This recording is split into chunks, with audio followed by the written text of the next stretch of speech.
രസകരമായ അല്ലെങ്കിൽ അഭിമാനകരമായ ഒരു വിഷയത്തെക്കുറിച്ചാണ് ഞാൻ സംസാരിക്കുന്നത്. 2022 ദേശീയ അവാർഡും 2023 സംസ്ഥാന അവാർഡും ശ്രദ്ധിച്ച് കേൾക്കണം. 2022 ദേശീയ അവാർഡും 2023 സംസ്ഥാന അവാർഡും പ്രഖ്യാപിച്ചു, ഓരോ ദിവസം വ്യത്യാസത്തിൽ. ഒരുപാട് പ്രതീക്ഷകളോടെ ഒരുപാട് ഈ ചാനലുകളൊക്കെ ഒരുപാട് ടെൻഷൻ ഉണ്ടാക്കി, നമ്മൾ ടെമ്പർ അടിപ്പിക്കും. മമ്മൂട്ടിയും ഋഷഭ് ഷെട്ടിയും കൂടി മത്സരിക്കുന്നു എന്നൊക്കെ പറയുമ്പോൾ, കേരളത്തിൽ മമ്മൂട്ടിയും പൃഥ്വിരാജും മത്സരിക്കുന്നു എന്നൊക്കെ പറഞ്ഞാൽ ആധികാരികമായിട്ട് ഈ ജൂറികളായിരുന്നവർ സംസാരിക്കുമ്പോഴാണ് നമ്മുടെ ചാനലുകളും യൂട്യൂബർമാരും ഒക്കെ സംസാരിച്ചത്. എല്ലാം വരട്ടെ കാണാം എന്ന് പറഞ്ഞ് ഞാൻ കാത്തിരുന്നു. എന്തായാലും വലിയ വിവാദങ്ങൾക്കൊന്നും വിവാദങ്ങൾ ഉണ്ടാകുമെന്നാണ് വിചാരിച്ചത്. പക്ഷേ ഒന്നും ഉണ്ടായില്ല. പക്ഷേ എന്തൊക്കെയോ മുറുമുറുക്കലുകൾ എന്നത്തെ പോലെ ഇത്തവണയും സംസ്ഥാന ദേശീയ അവാർഡ് നിർണയത്തിൽ ഉണ്ടായി. അതിപ്പോൾ ഈ അമ്മയെ തെല്ലിയാലും രണ്ടുണ്ട് പക്ഷം എന്ന് പറയുന്ന പോലെ 1969 ആദ്യമായി കേരളത്തിൽ സംസ്ഥാന അവാർഡ് കൊടുക്കാൻ തുടങ്ങിയ ആദ്യത്തെ അവാർഡ് തന്നെ വിവാദത്തിലാണല്ലോ അവസാനിച്ചത്. അത് ഈ കഴിഞ്ഞ 54 വർഷമായി അത് തുടരുന്നു എന്ന് വിചാരിച്ചാൽ മതി. ഒന്നല്ലെങ്കിൽ ഒന്ന് ഏതെങ്കിലും ഒരു തരത്തിലൊരു വിവാദം ഉണ്ടായിക്കൊണ്ടേ ഇരിക്കുമെങ്കിൽ പോലും ഏറെക്കുറെ ഒരു കുറ്റമറ്റ രീതിയിലുള്ള അല്ലെങ്കിൽ വിവാദങ്ങൾക്ക് ഇട നൽകാതെ എല്ലാവരെയും തൃപ്തിപ്പെടുത്തിക്കൊണ്ടുള്ള ഒരു അവാർഡാണ് ഇത്തവണത്തെ 54ാമത് സംസ്ഥാന അവാർഡ് എന്ന് വേണമെങ്കിൽ പറയാം. ഇതിൽ പ്രധാനമായും സിനിമാ അവാർഡിനെത്തുന്ന സിനിമകൾ ആദ്യം ഒരു കമ്മിറ്റി കാണും, ഒരു ജൂറി കാണും, 2 കമ്മിറ്റികൾ. ആ 2 കമ്മിറ്റികളും കൂടി ഇവിടെ വരുന്ന എല്ലാ നല്ല പടങ്ങളും എല്ലാ കൂതറ പടങ്ങളും എല്ലാം കാണണം. 160ഓളം പടം ഇത്തവണ മത്സരിച്ചു. 160 സിനിമ കാണേണ്ടി വരുന്ന ഒരവസ്ഥ വെച്ചു. അപ്പോൾ 80 സിനിമ ഒരു ജൂറി കാണും, 80 സിനിമ ഒരു ജൂറി കാണും. അവരതിൽ നിന്ന് തിരഞ്ഞെടുക്കുന്ന സിനിമകൾ മാത്രമാണ് പ്രധാന കമ്മിറ്റിക്ക് അയച്ചു കൊടുക്കുന്നത്. ഈ രീതി അവസാനിപ്പിക്കണം എന്നാണ് എനിക്ക് പറയാനുള്ളത്. കാരണം മത്സരത്തിന് പോകുന്ന ഏതെങ്കിലും ഒരു മത്സരാർത്ഥി കോടതിയിൽ പോകണമെന്നാണ് ഞാൻ പറയുന്നത്.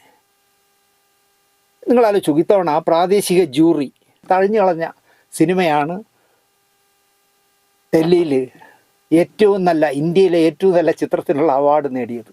അപ്പോൾ ഈ പ്രാദേശിക ജൂറി എന്ന് പറഞ്ഞാൽ പൊട്ടന്മാരെ കൊണ്ട് നിറഞ്ഞ ജൂറി എന്നല്ലേ നമുക്ക് പറയാൻ പറ്റൂ. ഭയങ്കര കഷ്ടമായിപ്പോയി. ആ പടം കണ്ടാരക്കോ എന്ന് പറയുമ്പോൾ നമ്മുടെ മലയാളിയായ പത്മകുമാറോ അല്ലെങ്കിൽ മലയാളിയായ ക്യാമറാമാനും സംവിധായകനും നടനും ഒക്കെ ആയ പി സുകുമാറോ ആരോ റീകോൾ ചെയ്യണമെന്ന് പറഞ്ഞു. കാരണം അത് ഞാൻ കണ്ടിട്ടുള്ള മനോഹരമായ പടമാണ്. പ്രാദേശിക ജൂറി തഴഞ്ഞെങ്കിൽ പോലും അതിനെ റീകോൾ ചെയ്യണമെന്ന് പറയും. അങ്ങനെ 11 അംഗ ജൂറിയിൽ 6 പേർ അതിനെ റീകോൾ ചെയ്യാൻ വിളിച്ചു. അങ്ങനെ വിളിച്ചതുകൊണ്ടാണ് ഇന്ത്യയിൽ ഇപ്പോൾ ആദമിൻ്റെ മകൻ അബു ആണെന്നോണം അവസാനമായിട്ട് മികച്ച ചിത്രത്തിനുള്ള അവാർഡ് വാങ്ങിയ മലയാള സിനിമ. നിങ്ങൾ ആലോചിച്ച് നോക്കൂ, ഈ പ്രാദേശിക ജൂറി എത്ര വിവരം കെട്ടവന്മാരാണ് അങ്ങനെ ആ പടത്തിനെ തഴഞ്ഞു കളഞ്ഞതെന്ന് നിങ്ങൾ ആലോചിക്കുക. മികച്ച ചിത്രമായി അതിനെ തിരഞ്ഞെടുത്തു എന്ന് കേട്ടപ്പോൾ എനിക്ക് അതിശയം തോന്നി. കാരണം അത് പോയില്ലായിരുന്നെങ്കിൽ മലയാളത്തിന് എന്ത് നഷ്ടമായെന്ന് നിങ്ങൾ ആലോചിച്ച് നോക്കി. അപ്പോൾ പ്രാദേശിക ജൂറി പൊട്ടന്മാരുടേതായിരുന്നു എന്ന് ആരെങ്കിലും പറഞ്ഞാൽ ഞാനവരെ കുറ്റപ്പെടുത്തില്ല. കാരണം ഓരോ തവണയും ഇതിവിടെ സംഭവിക്കുകയാണ്. റീകോൾ ചെയ്യേണ്ടി വരുന്നു നല്ല സിനിമകളെ. ജൂറി അംഗമായ പി സുകുമാർ എൻ്റെ അടുത്ത സുഹൃത്താണ്. പത്മകുമാറിന് എനിക്ക് പരിചയമില്ല. ഞാൻ പി സുകുമാറിനെ വിളിച്ചു. 2 നമ്പറിലും മാറി വിളിച്ചിട്ട് എടുക്കുന്നില്ല.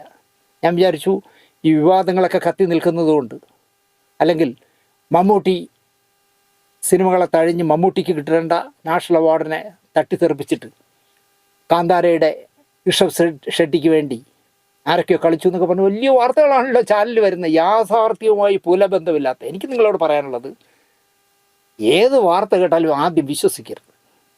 നമ്മുടെ ചാനലുകളെല്ലാം എന്താ പറഞ്ഞേ, മമ്മൂട്ടിയും ഋഷഭ് ഷെട്ടിയും കൂടി ഭയങ്കര ഇഞ്ചോടിഞ്ച് മത്സരം നടക്കുന്നു ഡൽഹിയിൽ എന്നൊക്കെയാണ് പറഞ്ഞത്. ഇതെന്താ ഓട്ട മത്സരമാണ്. അപ്പോൾ ഞാൻ സുകുമാറിനെ വിളിച്ചിട്ട് സുകുമാർ എടുക്കുന്നില്ല. അപ്പോൾ ഞാൻ വേണ്ട എടുക്കണ്ട പോട്ടെ എന്ന് വിട്ടു. കുറച്ച് കഴിഞ്ഞപ്പോൾ ഉച്ച കഴിഞ്ഞപ്പോൾ സുകുമാർ വിളിച്ചു. സുകുമാർ പറഞ്ഞു, ദിനേശ് ഞാൻ ഡൽഹിയിൽ നിന്ന് വന്നിട്ട് നല്ല ഉറക്കമായിരുന്നു. ഞാൻ പറഞ്ഞു, നിങ്ങൾ ഒരു ജൂറി മെമ്പർ എന്നുള്ള നിലയ്ക്ക് അതിനകത്ത് നടന്ന ഒരു കാര്യം എനിക്ക് കേൾക്കണ്ട, ഞാൻ ചോദിക്കില്ല, അത് മര്യാദയല്ല. പക്ഷേ എനിക്ക് ഒറ്റ കാര്യം അറിഞ്ഞാൽ അത് എന്താണ് ഈ മമ്മൂട്ടിയുടെ സിനിമകൾ തഴയാൻ കാര്യം. നല്ല 3 സിനിമകളുണ്ടായിരുന്നില്ലേ ദിനേശ്? ആ 3 സിനിമകൾ വരണ്ടേ ഈ മത്സരത്തിന്? പ്രാദേശിക ജൂറിയിൽ പോലും വന്നിട്ടില്ല. അത് അപേക്ഷ കൊടുത്തിട്ട് പോലും ഇല്ല. ഇവിടുത്തെ ഏതെങ്കിലും ചാനലുകാർ പറഞ്ഞോ? നിങ്ങൾ ആലോചിക്കുക. അല്ലെങ്കിൽ അവരത് അന്വേഷിക്കണ്ടേ? മമ്മൂട്ടിയുടെ 3 സിനിമകൾ, അതിൽ 2 സിനിമ അദ്ദേഹമാണ് പ്രൊഡ്യൂസ് ചെയ്തിരിക്കുന്നത്. നിർമ്മാതാവും മമ്മൂട്ടിയാണ്. ആ സിനിമകൾ മത്സരത്തിന് വന്നില്ല. അതെന്തുകൊണ്ടാണെന്ന് അന്വേഷിക്കുന്നതിന് പകരം കാന്താരയിലെ നായകനും സംവിധായകനും നിർമ്മാതാവും ഒക്കെ ആയ ഋഷഭ് ഷെട്ടിയും മമ്മൂട്ടിയും കൂടി ഇഞ്ചോടിഞ്ച് പോരാട്ടം നടക്കുന്നു. മമ്മൂട്ടി തന്നെയായിരിക്കും വിജയി. നൻപകൽ നേരത്ത് മയക്കം മമ്മൂട്ടിയെ വീണ്ടും നാഷണൽ അവാർഡ് നൽകും എന്നൊരു പക്ഷം. വേറെ ചിലരുടെ ചാനലുകൾ പറയുകയാണ് BJP ഭരിക്കുന്നതുകൊണ്ട് മുസൽമാനായ മമ്മൂട്ടിക്ക് അവാർഡ് നൽകില്ല, ഉറപ്പാണ് എന്ന് വേറൊരു കൂട്ടർ. അങ്ങനെ പൊട്ടൻ ആനയെ കണ്ടതുപോലെ, അല്ലെ കുരുടൻ ആനയെ കണ്ടതുപോലെ എന്തെല്ലാം പറഞ്ഞു നനച്ചു. അപ്പോൾ സുമാർ പറയുന്നത് ദിനേശ് പ്രാദേശിക കമ്മിറ്റി തഴഞ്ഞൊന്നുമല്ല, പ്രാദേശിക കമ്മിറ്റിയിൽ അത് വന്നിട്ടില്ല. ഇവിടെ ഉത്തരവാദിത്വത്തോടുകൂടി പത്രപ്രവർത്തനം നടത്തുന്ന മാതൃഭൂമിയിൽ പോലും പറഞ്ഞത് പ്രാദേശിക കമ്മിറ്റി മമ്മൂട്ടിയുടെ പടങ്ങളെ തഴഞ്ഞു കളഞ്ഞു എന്നാണ്. എത്ര യാഥാർത്ഥ്യമില്ലാതെ, എത്ര എന്താ പറയുക, വളരെ കാര്യകാരണങ്ങളില്ലാതെ വച്ച അലക്കുകയാണ്. ആഴം റീകോൾ ചെയ്തില്ലായിരുന്നെങ്കിൽ 2011 സലിംകുമാർ അഭിനയിച്ച ആദമിൻ്റെ മകൻ അബു എന്ന് പറഞ്ഞ പടത്തിന് മികച്ച ചിത്രത്തിനുള്ള അവാർഡ് കിട്ടുന്നത്. റീകോൾ ചെയ്യേണ്ട എന്ന് പത്മകുമാറോ സുകുമാറോ ആരെങ്കിലും പറഞ്ഞില്ലായിരുന്നെങ്കിൽ വലിയ നഷ്ടമായി പോയതിനെ മലയാള സിനിമയ്ക്ക്. ഈ പ്രാദേശിക ജൂറി കാണുന്ന സംവിധാനം തന്നെ മാറ്റണം എന്ന പക്ഷക്കാരനാണ് ഞാൻ. മത്സരത്തിന് വരുന്ന സിനിമകൾ മുഴുവൻ അവാർഡ് ജൂറി തന്നെ കാണണം എന്നാദ്യം തീരുമാനിക്കണം. അല്ല, ഇത് 160 സിനിമ അവിടെ ഡൽഹിയിലാണെങ്കിൽ 400 ഇഷ്ടം സിനിമ എന്തോന്ന് മത്സരിച്ചത്, 420 എന്തോ സിനിമകൾ ഇന്ത്യയിലെ മുഴുവൻ ഭാഷകളിൽ നിന്നല്ലേ വരുന്നത്. അത് കാണാൻ സമയമില്ലാത്തവരെ വയ്ക്കരുതെന്നേ. സമയമുള്ള ഒരു പണിയില്ലാത്ത എത്രയോ പേരുണ്ട്, അവരെ വയ്ക്കണം ജൂറിയായിട്ട്. അല്ലാതെ ഈ പ്രാദേശിക കമ്മിറ്റികൾ തിരഞ്ഞെടുക്കുന്ന പരിപാടി അവസാനിപ്പിക്കണം എന്നാണ് എനിക്കിതിനെപ്പറ്റി ആദ്യം പറയാനുള്ളത്. മമ്മൂട്ടിയുടെ ഒരു സിനിമ പോലും മത്സരത്തിന് എത്തരുതെന്ന് ആർക്കോ വാശിയുണ്ടായിരുന്നത് പോലെ തോന്നുന്നു എന്ന് ആരെങ്കിലും കുറ്റം പറഞ്ഞാൽ ഞാൻ അവരോടൊപ്പം നിൽക്കും. അതിന് മമ്മൂട്ടിക്ക് തന്നെ തോന്നിയൊന്നും എനിക്കറിയില്ല ഇത്തവണ മത്സരത്തിന് അയക്കേണ്ട എന്ന് വിചാരിച്ചോ എന്തോ. അങ്ങനെ വിചാരിക്കുന്ന ആളല്ല അദ്ദേഹം. പ്രൊഡ്യൂസ് ചെയ്ത 2 സിനിമ ഉണ്ടായിരുന്നിട്ട് പോലും നൻപകൽ നേരത്ത് മയക്കം പോയിട്ട് മമ്മൂട്ടിയുടെ ഒരു സിനിമ പോലും മത്സരത്തിന് ഉണ്ടായിരുന്നില്ല എന്ന് ജൂറി അംഗമായിരുന്ന MP പത്മകുമാർ പരസ്യമായിട്ട് തന്നെ പറഞ്ഞു. പ്രാദേശിക ജൂറിയൊന്നും തഴഞ്ഞതല്ല, ഒരു എൻട്രി അപേക്ഷാ ഫോം പോലും കൊടുത്തിട്ടില്ല എന്ന് പറഞ്ഞു. കാന്താരയ്ക്കായി അല്ലെങ്കിൽ ഋഷഭ് ഷെട്ടിക്കായി കൃത്യമായ വഴിവെട്ടി എന്ന് ആരെങ്കിലും പറഞ്ഞാൽ അവരെയും കുറ്റം പറയണ്ട. എന്താണ് ഈ മമ്മൂട്ടിയുടെ സിനിമയ്ക്ക് സംഭവിച്ചതെന്ന് എനിക്ക് മനസ്സിലാവുന്നില്ല. ഈ പറയുന്ന സുകുമാറോ പത്മകുമാറോ വരാത്ത സിനിമയെ എങ്ങനെ റീകോൾ ചെയ്യും? മത്സരിക്കാത്ത സിനിമയെ റീകോൾ ചെയ്യാൻ പറ്റില്ലല്ലോ. നൻപകൽ നേരത്ത് മയക്കം, ഉണ്ട, റോഷാക്ക് 3 സിനിമകളാണ് മമ്മൂട്ടിയുടെ പേരിൽ 2022 ഉണ്ടായിരുന്നത്.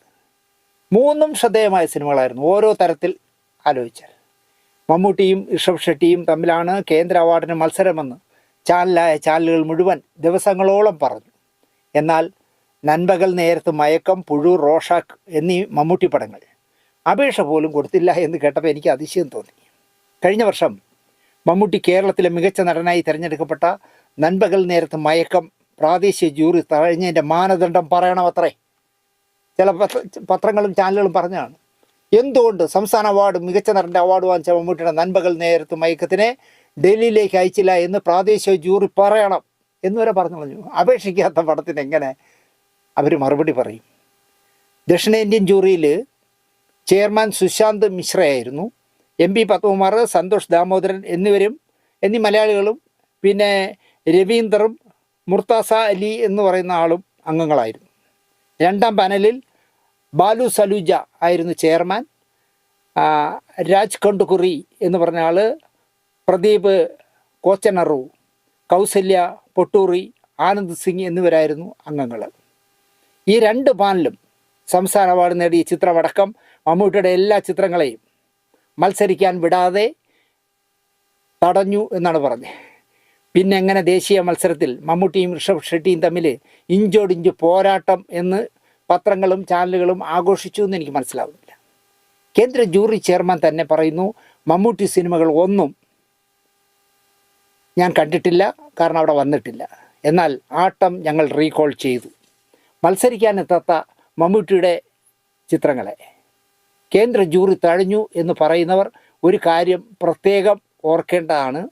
അതെന്താണെന്ന് ചോദിച്ചാൽ, ഇതിൽ റോഷാക്കും നൻപകൽ നേരത്ത് മയക്കവും മമ്മൂട്ടി കമ്പനിയല്ലേ നിർമ്മിച്ചിരിക്കുന്നത്. അപ്പോൾ മമ്മൂട്ടി പ്രൊഡ്യൂസ് ചെയ്ത പടങ്ങൾ തന്നെ എത്തിയില്ല എന്ന് പറയുമ്പോൾ എവിടെയാണ് എൻ്റെ ഒരു ടെക്നിക്കൽ എറർ ഉണ്ടായതെന്ന് എനിക്കറിയില്ല. എന്നിട്ടും ദേശീയ അവാർഡിന് മത്സരിക്കാൻ അയക്കാഞ്ഞത് ഈ 2 പടവും അദ്ദേഹം പ്രൊഡ്യൂസ് ചെയ്ത പടങ്ങൾ പോലും ഉണ്ടേ വേണമെങ്കിൽ നമുക്ക് ഒഴിവാക്കാം. പക്ഷേ ആ 2 സിനിമകളെങ്കിലും അയക്കാത്തത് എന്താണെന്നും ഉത്തരം പറയേണ്ടത് മമ്മൂട്ടിയാണ്. പക്ഷേ അദ്ദേഹം ഇതുവരെയും അതിൻ്റെ കാരണം പുറത്ത് പറഞ്ഞിട്ടില്ല. എന്നിട്ടോ കേന്ദ്ര ഭരണകർത്താക്കൾക്ക് പരാതി. എന്താ പരാതി? മുസ്ലിമായി മാറിയ AR റഹ്മാന് മികച്ച സംഗീത സംവിധായകൻ്റെ അവാർഡ് കൊടുത്താലൊന്നും ആർക്കും അത് മനസ്സിലാവുന്നില്ല.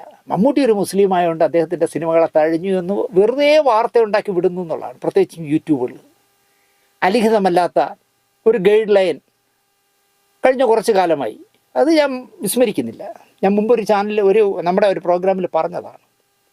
നിയമപരമായി നിയമമൊന്നും എഴുതി വെച്ചിട്ടില്ല, അങ്ങനെ എഴുതി വയ്ക്കാൻ പറ്റില്ല. പക്ഷേ അലിഖിതമായ ഒരു നിയമമുണ്ട്. ഒരു പ്രത്യേക സമുദായത്തിനെ ബൂസ്റ്റപ്പ് ചെയ്യുന്ന ഒരു വിഷയങ്ങളെയും പ്രോത്സാഹിപ്പിക്കരുത് അവാർഡിലെന്ന് ജൂറി അംഗങ്ങൾക്ക് ഡയറക്ഷൻ കൊടുക്കാറുണ്ടെന്ന് എന്നോടൊരു ജൂറി മെമ്പർ പറഞ്ഞതാണ്. അത് അതിനകത്ത് നടപ്പിലാക്കുന്നുണ്ട്. ഞാനൊരു സിനിമയുടെ കാര്യം സംസാരിച്ചു. ആ സിനിമയ്ക്ക് എന്താ കിട്ടാത്തതെന്ന് ചോദിച്ചു. ദിനേശേ, അതെങ്ങനെ കിട്ടും ദിനേശേ? ഒരു പൂജാരിയായ ബ്രാഹ്മണ യുവാവിൻ്റെ കരൾ പകുത്ത് ഒരു ഹജ്ജിന് പോയ ഒരു ഹാജിയാർക്ക് നൽകി അയാളെ ജീവിതത്തിലേക്ക് തിരിച്ചു കൊണ്ടുവരുന്നൊരു സബ്ജക്റ്റിന് കൊടുക്കില്ല ദിനേശേ. അങ്ങനെ കൊടുക്കണ്ട എന്നാണ് ഞങ്ങൾക്ക് കിട്ടിയിരിക്കുന്ന ഡയറക്ഷൻ എന്ന് എന്നോടൊരു ജൂറി പറഞ്ഞു. ഇനി അദ്ദേഹം നാളെ മാറ്റി പറയുമെന്ന് എനിക്കറിയില്ല. ആട്ടം ഗംഭീര സിനിമയാണെന്നാണ് ജൂറി പറഞ്ഞത്. ഞാൻ കണ്ടിട്ടില്ല, അതുകൊണ്ടാണ് ഞാൻ പറയുന്നത്. ജൂറി പറയുന്നു മനോഹരമായ സിനിമയാണ് ആട്ടം, പാട്ടുകളും നല്ലത്, എല്ലാവരും നന്നായി അഭിനയിച്ച സിനിമ കൂടിയാണ് ആട്ടമെന്ന് ഒരു ജൂറി മെമ്പറായ ആൻപോൾ ബാവെ എന്ന് പറയുന്ന ആൾ പറയുന്നു. അവാർഡുകൾ വാരിക്കൂട്ടി നിൽക്കുമ്പോഴും ആട്ടത്തിൻ്റെ ആനന്ദ് ഏകർഷി പറയുന്നത് വലിയ വലിയ പടങ്ങൾ റിലീസ് ചെയ്യുന്നതിനിടയിൽ ആട്ടം തിയേറ്ററിൽ കളിച്ചെടുക്കാനായിരുന്നു പ്രയാസം. OTTയിൽ നന്നായിട്ട് ആട്ടം കണ്ടു എന്നും സംവിധായകൻ പറയുന്നു. മമ്മൂട്ടി സാറിൻ്റെ മുമ്പിൽ നിൽക്കാൻ എന്നെപ്പോലുള്ള ഒരാളിന് ശക്തി ഇല്ല എന്നാണ് ഋഷഭ് ഷെട്ടി പറയുന്നത്. അത് അയാളുടെ വിനയം. എനിക്ക് മമ്മൂട്ടി എന്ന് പറഞ്ഞാൽ മമ്മൂട്ടി സാറിനെ പോലൊരു വലിയ ആളുടെ മുന്നിൽ മത്സരിക്കാൻ നിൽക്കാനുള്ള കരുത്തൊന്നും എനിക്കില്ല എന്ന് അദ്ദേഹം തുറന്ന് പറയുന്നു. മമ്മൂട്ടി സാറിൻ്റെ സിനിമ മത്സരത്തിലുണ്ടായിരുന്നോ എന്ന് എനിക്കറിയില്ല. സമൂഹ മാധ്യമത്തിൽ അത്തരം വാർത്തകൾ കണ്ടിരുന്നു. ജൂറിയുടെ മുന്നിൽ ഏതൊക്കെ സിനിമകൾ വന്നുവെന്ന് തനിക്കറിയില്ലായിരുന്നുവെന്നും ഋഷഭ് ഷെട്ടി പറയുന്നു.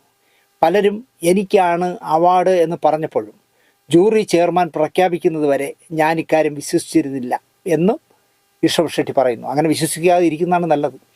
ഇവിടെ ആരെല്ലാം എനിക്കാണ് അവാർഡെന്ന് പറഞ്ഞിരുന്നത് നമ്മളെ മണി പോലും ബോധം കെട്ട് വീണില്ലേ. അതുകൊണ്ട് ജൂറി പ്രഖ്യാപിക്കുന്നത് വരെ ആര് പറഞ്ഞാലും വിശ്വസിക്കാതിരിക്കുന്നത് തന്നെയാണ് ഋഷഭ് ഷെട്ടി ചെയ്തത്. നല്ല കാര്യമാണെന്ന് ഞാൻ പറയും. മമ്മൂട്ടി സാറിൻ്റെ സിനിമകൾ മത്സരത്തിന് ഉണ്ടായിരുന്നോ എന്ന് അറിയില്ല എന്ന് ഋഷഭ് ഷെട്ടി പറയുമ്പോൾ അതിനെ നമ്മൾ തള്ളിക്കളയണ്ട.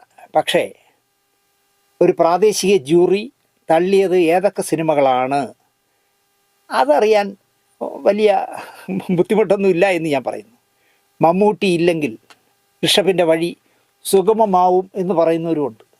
അതുകൊണ്ടൊന്നുമല്ല, ഇത് കേരളത്തിൽ നിന്ന് ഈ പറഞ്ഞ മമ്മൂട്ടിയുടെ 3 സിനിമകളും മത്സരിക്കാതെ പോവുകയും അത് ചിലപ്പോൾ ഋഷഭിന് ഗുണം ചെയ്തിരിക്കാം.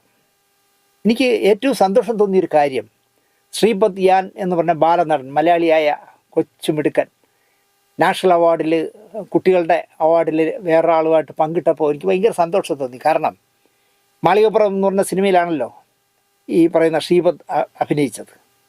അതിൽ പ്രധാന കുട്ടിയായിട്ട് അഭിനയിച്ച ദേവനന്ദ എന്ന് പറഞ്ഞ കുട്ടിയായിരുന്നു മാളികപ്പുറമായിട്ട് അഭിനയിച്ചത്. കഴിഞ്ഞ വർഷം ദേവനന്ദയ്ക്ക് സംസ്ഥാന അവാർഡ് ലഭിക്കാതെ പോയപ്പോൾ ഇവിടെ ഒരു പക്ഷം മനഃപൂർവ്വം ദേവനന്ദയുടെ പ്രകടനത്തെ ഒതുക്കിയെന്ന് ഇവിടുത്തെ ചില ചാനലുകൾ, ചില പർട്ടിക്കുലർ ചാനലുകൾ പരാതി പറഞ്ഞു. ദേവനന്ദ മാളികപ്പുറമായിട്ട് അഭിനയിച്ചത് ചിലർക്ക് ദഹിച്ചില്ല, അതുകൊണ്ടാണ് കൊടുക്കാത്തതെന്നൊക്കെ പറഞ്ഞു. എന്നാൽ ഈ പറയുന്ന ശ്രീപദ് യാൻ, പവി കെയർടേക്കർ എന്ന് പറഞ്ഞ പടം, വരാഹം തുടങ്ങി കുറച്ച് സിനിമകളിൽ ഇതിനകം അഭിനയിച്ചു. എനിക്ക് ആ പടം കണ്ടിട്ടുണ്ടപ്പോൾ, മാളികപ്പുറം കണ്ടിട്ടുണ്ടപ്പോൾ എനിക്ക് മിടുക്കനാണെന്ന് തോന്നിയ പയ്യനാണ്. ക്യാമറയുടെ മുന്നിലാണ് അവൻ നിൽക്കുന്നതെന്ന് പോലും തോന്നില്ല അവരുടെ പ്രകടനം കണ്ടാൽ.